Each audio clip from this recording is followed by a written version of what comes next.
यतिराजाय विवेकानन्दसूरये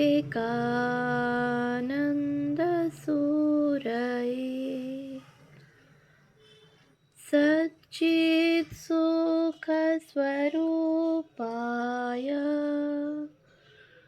स्वामिने তাপহারিণী।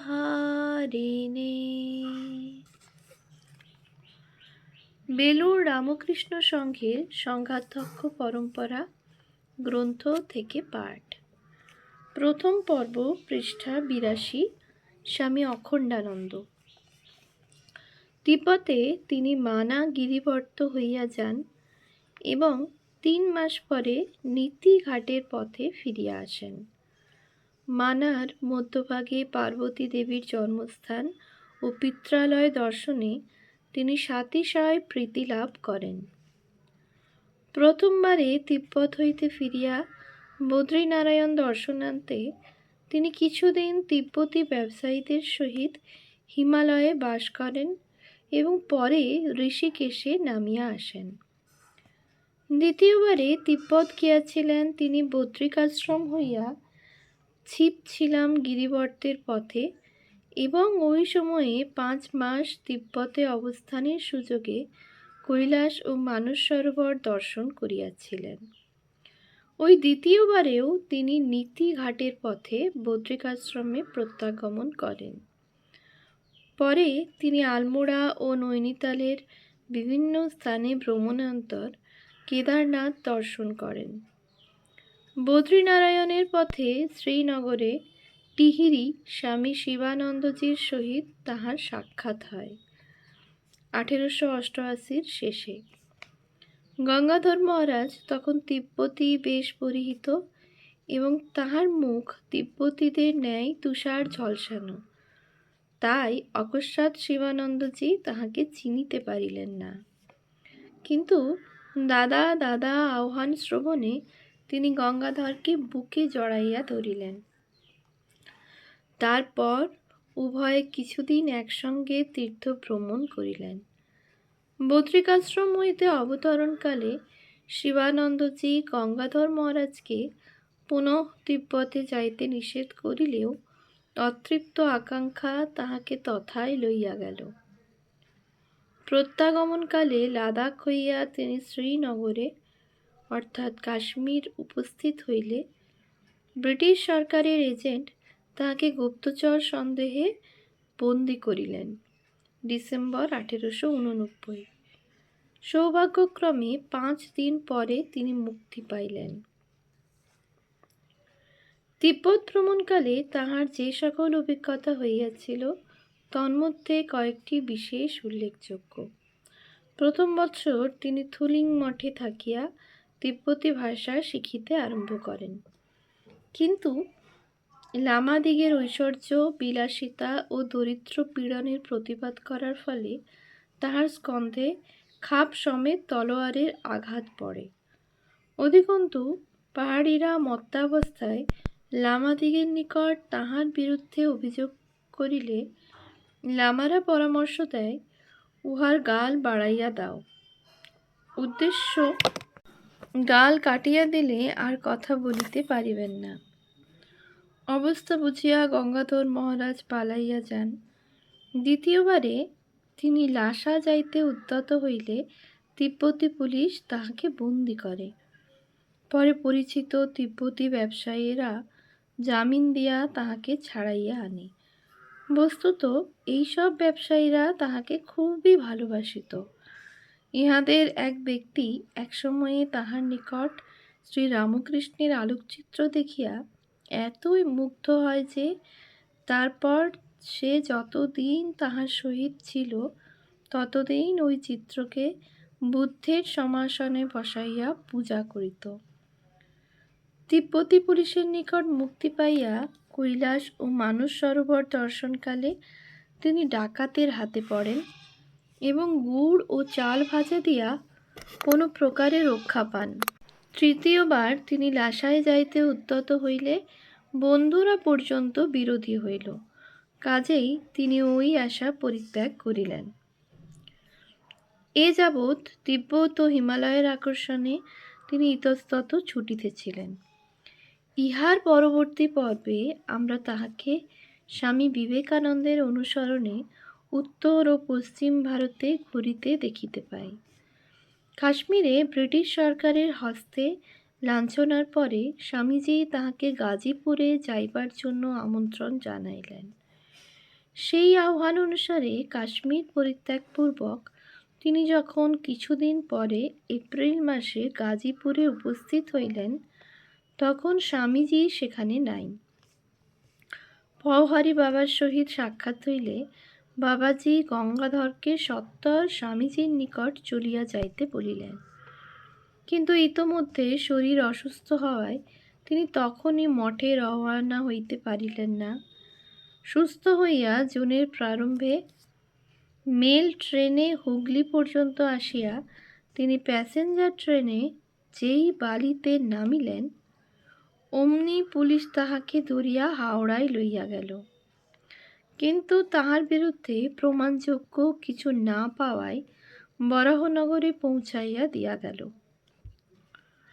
মঠে আসিয়া গঙ্গাধর মহারাজ যথারীতি সন্ন্যাস গ্রহণ করিলেন। তখন তাহার নাম হইল অখণ্ডানন্দ। স্বামী অখণ্ডানন্দকে মঠে ডাকিয়া আনার পশ্চাতে স্বামীজির এই অভিপ্রায়ও লুক্কায়িত ছিল যে তিনি তাহার সহিত হিমালয় ভ্রমণে নির্গত হইবেন। তদ অনুসারে তাহারা উত্তর ভারতের মধ্য দিয়া নৈনিতালে পৌঁছিলেন। ইহার পরবর্তী বিবরণ আমরা মিরাট হইতে লিখিত অখণ্ডানন্দজির 14/11/90 তারিখের পত্রে পাই। নৈনিতালের পুষ্করিণীতে স্নান করিয়া তাহার বাম দিকের পাঁজরায় এক দীর্ঘকাল স্থায়ী বেদনা আরম্ভ হয়। এই অবস্থায় তিনি স্বামীজির সহিত আলমোড়ায় উপস্থিত হইয়া শারদানন্দজির ও বৈকুণ্ঠনাথ সান্যাল মহাশয়ের সহিত মিলিত হন। স্বামীজির ইচ্ছা ছিল যে তিনি ভাগীরথী তীরে বাস করিবেন, সুতরাং তথা হইতে 4 জনে একসঙ্গে কর্ণপ্রয়াগে আসেন। এখানে স্বামী অখণ্ডানন্দের জ্বর হওয়ায় 3 দিন অপেক্ষা করিতে হয়। পরে শ্রীনগর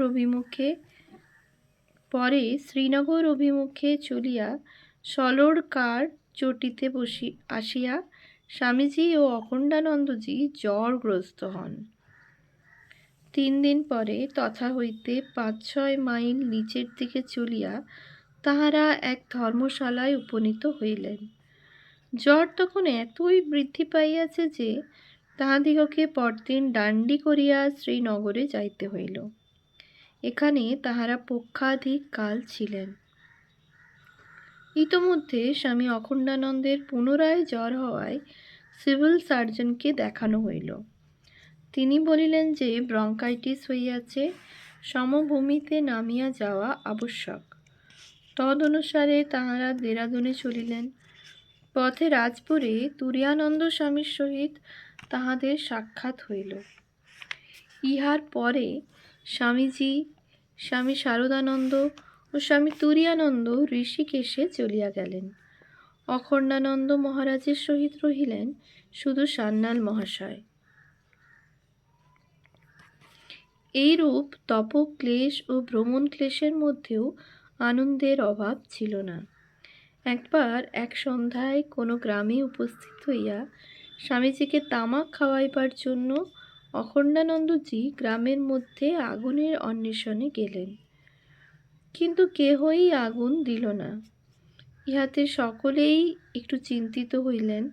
যে গ্রামে আগুনই দুর্লভ, সে গ্রামে ভিক্ষার তো কথাই উঠিতে পারে না। এমন সময়ে অখণ্ডানন্দজি বলিলেন, এক প্রবাদ আছে, গাড়োয়াল সরিখা দাতা নাহি, লাঠা বাগার দেতা নাহি। অর্থাৎ গাড়োয়ালিদের সদৃশ দাতা নাই, তবে লাঠি না দেখাইলে তাহারা কিছুই দেয় না। প্রবাদ বাক্যানুসারে বিকট চিৎকার সহকারে তিনি বলিতে লাগিলেন, লাকড়ি লে আও, আগ লে আও। অমনি দেখিতে দেখিতে কাষ্ঠ ও অগ্নির সহিত রুটি তরকারি তামাক সবই আসিয়া পড়িল। দেরাদুনে উকিল পণ্ডিত আনন্দনারায়ণ অখণ্ডানন্দ মহারাজের চিকিৎসাদির ভার লইলেন। পরে ইনি সমস্ত পাথেয় খরচ দিয়া তাহাকে সাহারানপুরের পথে এলাহাবাদে যাইতে বলিলেন। সাহারানপুরে তিনি 2-3 দিন উকিল বঙ্কুবিহারী চট্টোপাধ্যায় মহাশয়ের বাটিতে ছিলেন।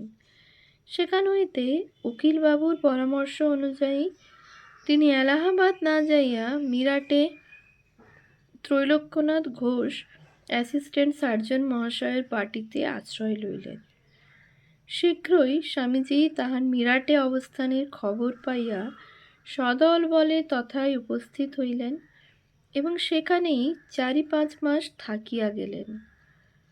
পরে স্বামীজি একাকী ভ্রমণ মানসে সকলকে পরিত্যাগ করিতে উদ্যত হইলে অখণ্ডানন্দ মহারাজ বলিলেন, তুমি যদি পাতালেও যাও আর সেখান থেকে তোমায় খুঁজে বার করতে না পারি, আমার নাম গঙ্গাধর নয়। তারপর গঙ্গাধর মহারাজ বৃন্দাবনে গেলেন। তথায় 4 মাস অবস্থানের পর পুনর্বার ব্রঙ্কাইটিস হওয়ায় তিনি জুন মাসের প্রারম্ভে ইটোয়ায় চলিয়া যান। সেখানেও তাহাকে 5 মাস রোগে ভুগিতে হয়। এই সময়ে স্বামী ত্রিগুণাতীতানন্দ তীর্থ ভ্রমণ উপলক্ষে ইটোয়ায় আসিয়া স্বামী অখণ্ডানন্দের সহিত মিলিত হন এবং কিয়ৎকাল একত্র ভ্রমণের পর তাহারা আজমির হইতে পরস্পর বিচ্ছিন্ন হন। অতঃপর নিঃসঙ্গ অখণ্ডানন্দজি স্বামীজির সন্ধানে আহমেদাবাদ, আবু, ডাকর, বরোদা, বরোচ, নর্মদা সঙ্গম, জুনাগড়, দ্বারকা প্রভৃতি স্থান ভ্রমণ করিয়া কচ্ছ ভুজের অভিমুখে চলিলেন। এই সময়ে স্বামীজিকে পাইবার ইচ্ছা তাহার নিজ ভাষাতেই সুস্পষ্ট ব্যক্ত হইয়াছে। স্বামীজিকে এত অন্বেষণেও খুঁজিয়া না পাইয়া আমার আগ্রহ এত বাড়িয়াছে যে এ সকল তীর্থে দেখাশোনা কিছু না করিয়াই মান্ডবী যাত্রা করিলাম। সেখানে শোনা গেল স্বামীজি নারায়ণ সরোবর যাত্রা করিয়াছেন। মান্ডবীতে 1 রাত্রি বাস করিয়া পরদিন পদব্রজে নারায়ণ সরোবর গমন করিলাম। মান্ডবী হইতে নারায়ণ সরোবর যাইবার গাড়ির পথটি বড়ই বিপদ সংকুল ছিল। চুরি ডাকাতি সেখানে প্রায়ই হইত। পায়ে হাঁটা পথ অল্পতর ও নিরাপদ হইলেও তিনি ভাবিলেন, স্বামীজি যখন গাড়িতে গিয়াছেন তখন গাড়িতেই ফিরিবেন। অতএব দীর্ঘতর জনমানব শূন্য ও ভয়াবহ পথেই তিনি অগ্রসর হইলেন। সঙ্গী পাইলেন একজন পশ্চিম দেশবাসী তৈর্থিক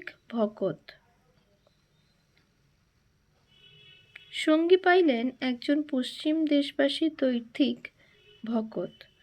স্বামী অখণ্ডানন্দ নিঃসম্বল, আর তৈর্থিকের থলিতে আটা লবণ তাওয়া সবই আছে।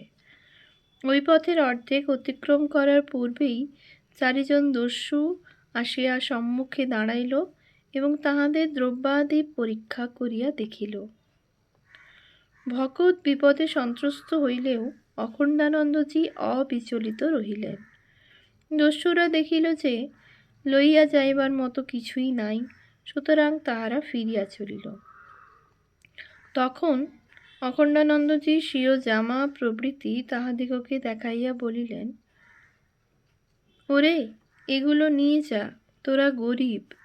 কিন্তু একটি লোক তাহার পদধূলি লইয়া বলিল, দুয়া করো মহারাজ, কাপড়া পিন্থ লেও, এবং ঠোঁটে আঙুল দিয়া ইঙ্গিতে জানাইল কিছু যেন প্রকাশ না পায়।